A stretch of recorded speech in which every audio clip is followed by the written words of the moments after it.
Oke, assalamualaikum warahmatullahi wabarakatuh. Jumpa lagi guys. Jadi ini habis ketemu sama subscriber ya, dia naik kereta. Jadi saya jemput. Oke, ini sampai rumah ya. Ini jamnya kita buka dulu. Ya karena dia hujan-hujanan ya. Jadi ini dipakein sarung apa ini? Sarung jas hujan. Nah, ini isinya jam kospet tank ya. Ini jam kospet tank. Katanya ya mati ya. Ini kondisinya mati ya karena kebanyakan yang di saya itu rata-rata jamnya pada mati ya, teman-teman. Nah, pertama-tama kita buka dulu di bagian samping ya. Karena ini besi, wah ini juga sangat kotor teman-teman. Kelihatan juga di kamera. Ini kotornya karena kayak jamur yang memang udah sering kemasukan air ya. Ini kan bisa dilihat di sini. Ya entah kenapa, meskipun jamnya lumayan agak mahal, tapi kok masih bisa masuk air juga ya di sini. Kita perhatiin dulu. Oke, kita buka aja layarnya lah langsung. Saya di sini pakai pick gitar. Ya teman-teman bisa pakai kartu KTP ataupun kartu lainnya lah. Yang penting jangan kartu keluarga, karena kartu keluarga itu tipis teman-teman ya. Nah, ini udah terbuka. Lalu kita tinggal buka bagian layar ya. Kalau yang tadi itu masih pelindung teman-teman. Kita perhatiin dulu ya. Kita tinggal saya set lagi di sini. Nah, ini kan tipis ya dia. Jangan memakai cutter ya, ataupun benda keras, nanti malah pecah deh layar. Nah, ini dalamnya agak berembun teman-teman ternyata. Di sini agak berembun nih.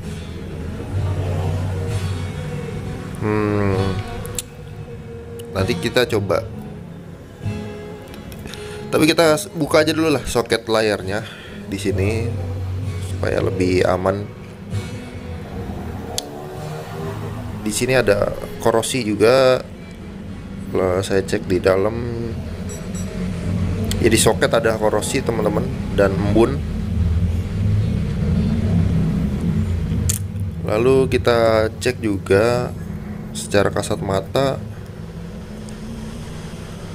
Nah, ini sensor detak jantung ya yang saya buka ini. Ini kabel Bluetooth biasanya. Oke lah, kita buka aja dulu.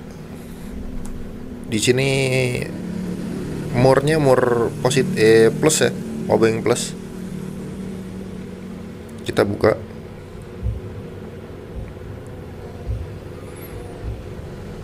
Oke, kita karena saya pengen tahu nih, maksudnya bisa masuk air dari mana gitu. Karena ini mati total ya. Kita buka aja baut-bautnya. Karena di baterainya pun juga agak berembun nih.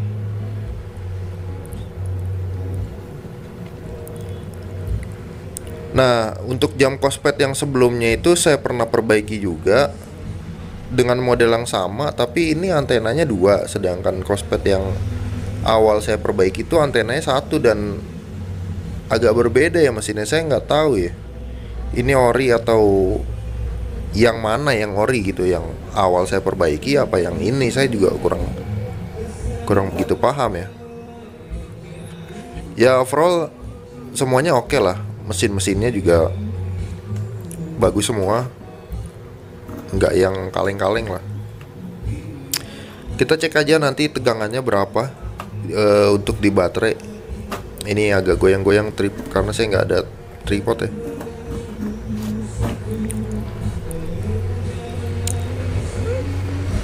Oke, kita lanjut teman-teman. Saya coba untuk buka baterainya dulu ya. Harusnya sebelum buka soket layar tuh lebih baik buka soket baterai dulu. Ya meskipun di sini sistemnya bukan soket ya, melainkan solderan. Jadi ya teman-teman kalau punya jam kospet seperti ini ya harus punya solder kalau mau buka baterainya.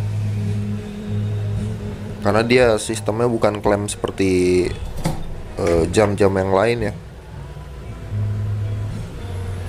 Nah ini kita buka dulu baterainya. Nah,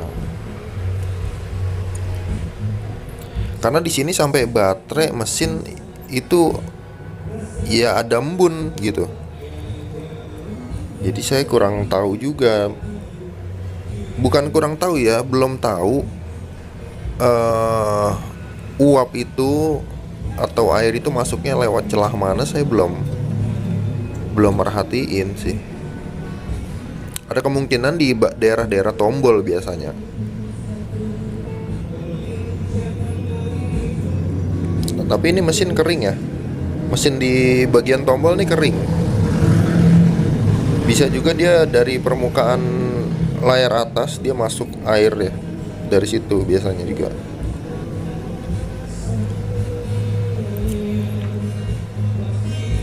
Sebentar, saya coba untuk bersihin aja dulu papan PCB-nya dari uap-uap air supaya dia nggak menyebar kerusakannya.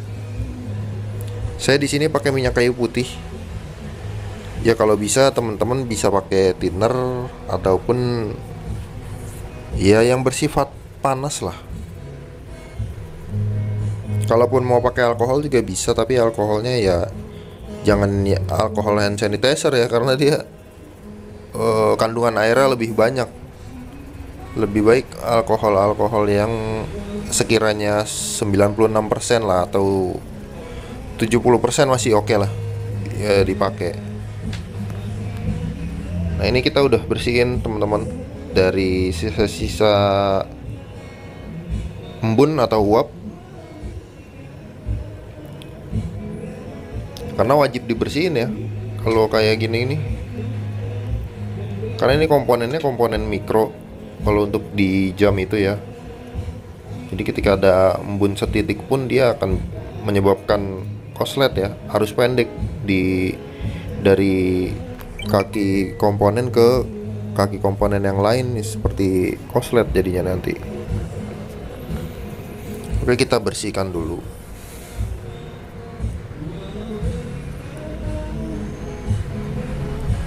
Nah, kita gosok-gosok aja terus pakai sikat gigi sampai uap atau jamur-jamur yang terlihat itu bisa hilang, teman-teman. Ini saya coba untuk lepas dulu baterainya. Baterainya juga udah agak-agak ya kelihatannya di sini. Nah, ini juga ada embun ini di bawahnya. Tapi kalau masuk dari sensor jantung, kayaknya nggak mungkin karena kaca sensor jantung di bawah itu dia press, nggak bisa dibuka.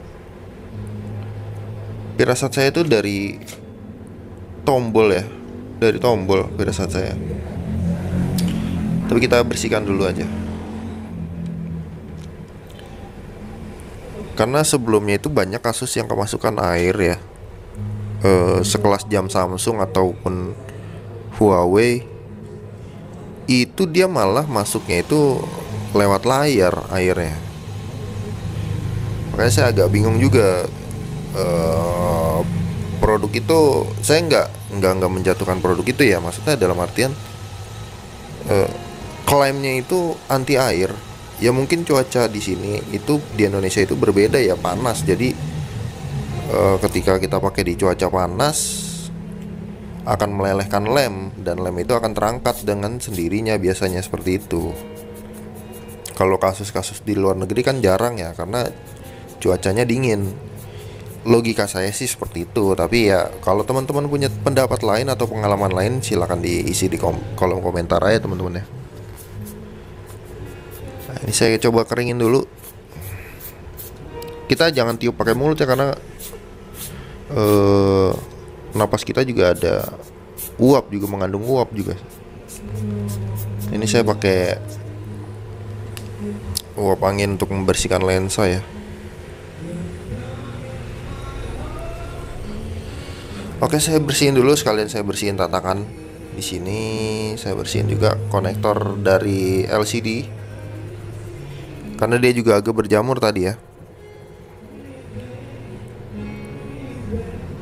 Jadi tipsnya kalau misalkan teman-teman itu jamnya mati, kena air, yang dirasa teman-teman nih, waduh jam gue mati nih, kena air. Nah itu teman-teman jangan dicas.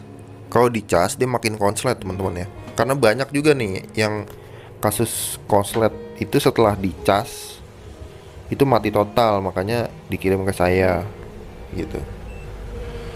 Saya coba cek untuk tegangan baterainya dulu deh. Di sini negatif ke negatif dan positif ke positif ya teman-teman. Nah baterai kita lihat, oke, baterainya ada 3 volt. Artinya baterai ini normal. Tapi kenapa jam ini bisa mati ya, ataupun error?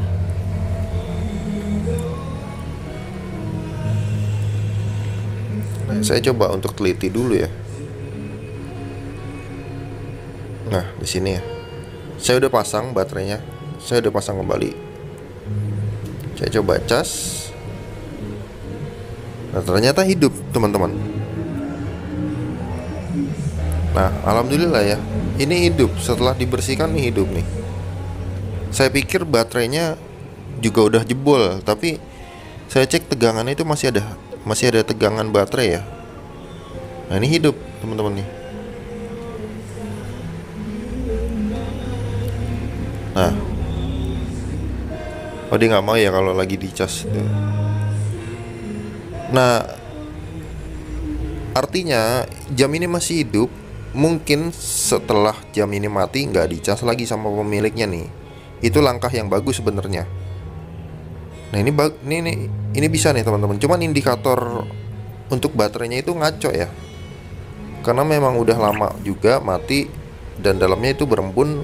Mungkin komponen-komponen mikronya itu mengalami kerusakan dan kita nggak bisa ganti ya kalau misalkan komponen mikro itu udah rusak, karena kita nggak tahu nilai nilai besaran dari komponen tersebut.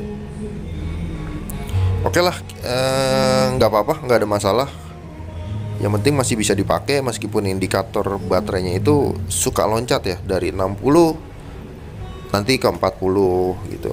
Tapi itu hanya sebatas indikator aja, tapi kalau untuk awetnya sama aja. Oke, ini saya udah lem dan saya tunggu kering. Nanti hasilnya seperti apa, teman-teman bisa lihat sampai habis ya. Oke teman-teman, ini udah kering semuanya lemnya. Nah, ini saya coba. Nah ini dia, udah bisa teman-teman. Saya coba copot chargernya.